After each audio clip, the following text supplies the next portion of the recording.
Kasano nga binuoyo detoy palarong pamasko nga detoy ket suportaran tayo iti mahilig iti taekwondo.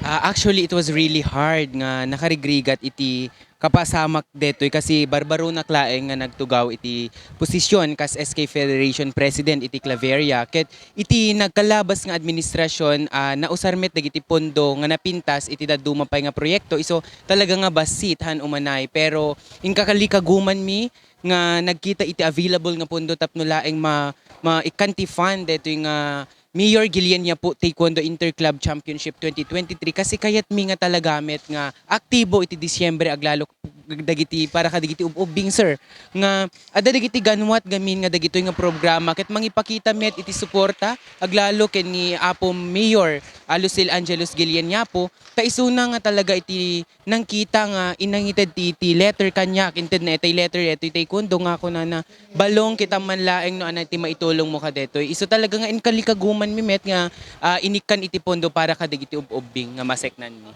Siya sino dagitoy participants sir? Makita tayo nga dan sa pinagapo iti club together. Yes sir, actually hang ko nga inexpect dito yung number ti delegates tayo ita nga bigat ket kayat ko maragsakan nak nga ipakaamo iti publiko nga dagito yung ubing ket naganos kasi nagapuda iti Tugigaraw from Ilocos specifically Batak, Lawag kakasjay agdapay ti aggapu ti Pamplona, Pudtol ken Apayao. Aging gana intong kano detoy sir? Napayayo. Nangrugi itay bigat, alas 8 itay bigat, nangrugi dayto yan ket namnamain mi nga sana malpas met laeng dayto iti 6 PM inton malem tapno makainan namet lang nga nasayat dagiti ubing.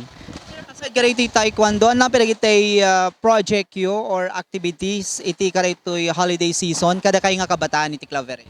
Actually, hanlang at sports iti binigyan mi iti pansin kada ito yung Disyembre. Nang nangruna kadagiti baro nga nagtugaw nga SK chairpersons nang rugin iti budget seminar da nga iti inisyatibo dagiti met leaders mi iti munisipyo. Kastamet detoy sumaruno detoy Taekwondo Interclub Championship tayo ita ken addan ba iti December 23 dayemet ket Claveria United Football Club nga football competition met dayjay nga inawagan da iti Claveria Year-End Kinugtaran Tournament 2023. So ano dagiti manamnama pa nga project you sir as SK President iti Claveria Cagayan?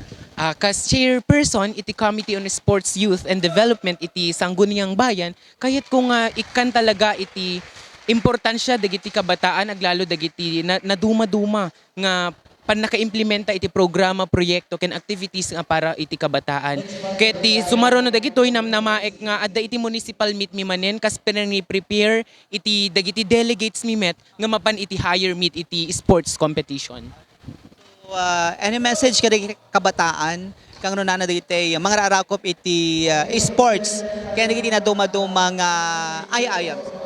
Okay, umuna-unay kayat ko ti agyaman kini Mayor Lucille Angelos Gilian niya po iti suporta ng kanayon ng ited para kadagiti kabataan. Kats pa nang sublimet iti ayat na kanyami namnamaen met dagiti kabataan nga adun tupay dagiti programa, proyekto ken activities nga may implementar mi babaen iti tulong damit laeng ta namnamaen dagiti kabataan nga tattaawan ti mabati nga ubing. Amin nga interes ket maikan iti importansya, amin ket maikan iti atensyon. Haan lang iti sports no dagiti pagrebengan damit nga maawat nga serbisyo nga aga po iti gobyerno. Nang nangruna iti for educational sector, health sector, ken dagiti daduma pay nga tenets iti panaggobyerno mi akas sangguniang kabataan.